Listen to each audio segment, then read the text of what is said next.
Hey guys, it's Nightflame, and today guys, I will be reviewing Action Comics issue number 41. Many people told me to read this book.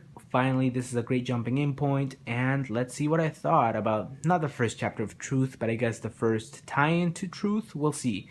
But yeah, this is Action Comics Truth. So the comic opens up with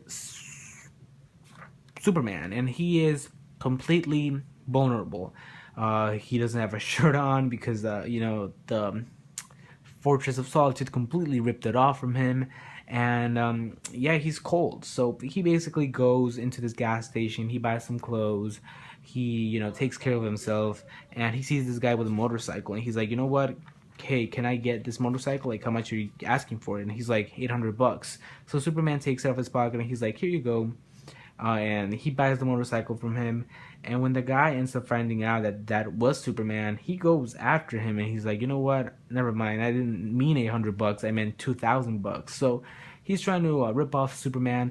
And since Superman denies on paying him the money, he starts beating up Superman. And Superman's vulnerable, but he still isn't weak. So he takes care of the people, and he leaves, and he's like, you know what? I'm gonna go to Metropolis. So he goes to Metropolis. Because he received a call from Jimmy Olsen, and in Metropolis, the police are everywhere. But it's not because of there's crime or anything. It's because they're kind of like holding up, since there's a protest happening in favor of Superman, not against him, but in favor. There is this awesome protest that's called "We Stand with Superman," and everybody's happy to see Superman. They're happy to have him. Jimmy Olsen is there, and yeah, they're just having so much fun with seeing Superman. So we meet Lee Lambert, and this is the character that Greg Pak said was going to have a great impact on the Superman books. And Lee Lambert is a cop. That's her. She, supports Superman, but she really doesn't like. I guess she has some doubts about him.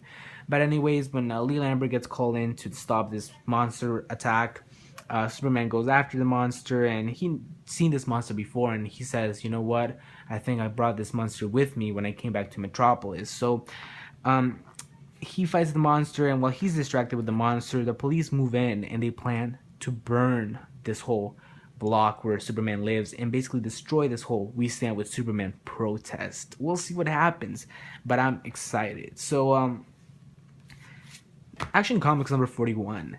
Great book, great art. Art is beautiful, and I never expected to like a Superman book this much. There's so much into this. There's so much emotion here. I know some people hate seeing Superman like this, but I was completely happy. We got so much story from this, so much emotion. Like Superman eating a burrito, and he's like, "Wow, I never tasted something like this before. I kind of like it."